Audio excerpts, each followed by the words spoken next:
I am Harding Stricker, a congregational minister in the northeast of Argentina. And I want to share with you a rather unknown story of congregational migration that happened in the 19th century and had its origins in Russia, around the Volga River area. That area was settled by many Central European farmers that were invited in the 18th century by Catherine II after the 7 Years' War.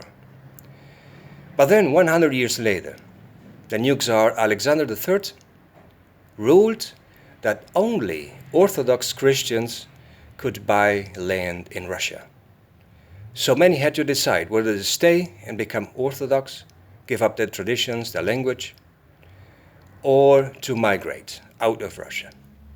And many did just that, and to very, very far off shores, crossing the Atlantic. North America and Canada, and to South America, to countries like Argentina, Brazil, Paraguay, and Uruguay. There in 924, the first Congregational church was founded in the little village of San Antonio in Argentina. And from there, it kept spreading. And so in 953, the Reverend Fred Schneider, also an American Congregationalist, founded the Congregational Association of Churches of Argentina and its first executive committee that had 3 lay people on it. One of them was my grandfather, Jacob Wagner. 10 years later, my father was congregational minister himself and was sent to Brazil to plant new congregational churches there. And then Congregationalism also crossed the river to Paraguay, the Paraná River. And in 1971, the first congregational churches were founded there. Later, in 2002, the first congregational church in Uruguay, in Fray Bentos, was founded.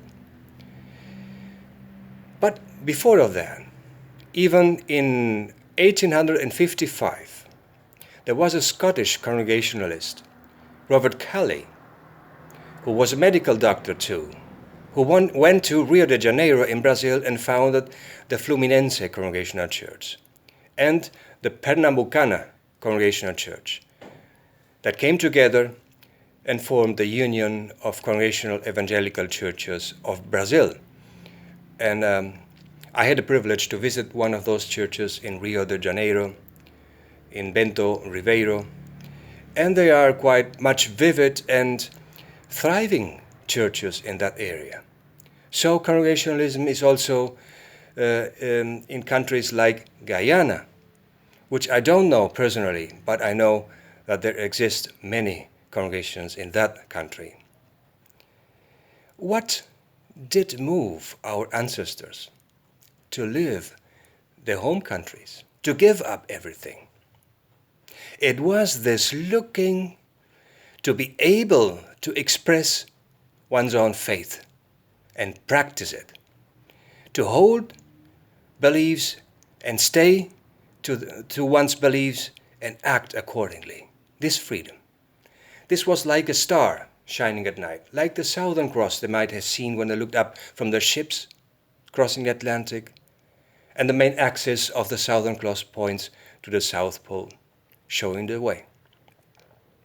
So today we, descendants of those first pilgrims who dared so much, we still may follow these coordinates, these guidelines, this light in the night, and this night of uncertainty and of new horizons that are in front of us, and we don't know sometimes which way to go.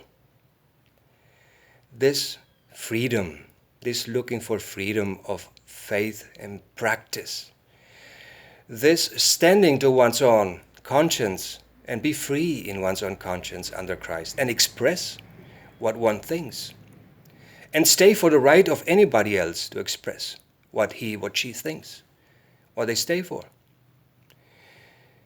This autonomy of the local congregation, these are principles that are like stars at night that show us the way, although we will have to find it ourselves. And we want to share with you, with everyone, everyone congregational in the world who is looking to this short video. We have a treasure in our tradition that is worthwhile upholding freedom of faith, looking for it, standing for it, and giving up what it takes to make it real. So let's face these new uncertain times with these guidelines, with these coordinates, these stars in the sky that show us the way. May God bless you. And know that in South America there are many, many congregational churches, many congregational individuals who do stay for these principles. And we want to share with you our experience and our faith so that you be encouraged too to continue to uphold congregationalism in a living manner. God bless you.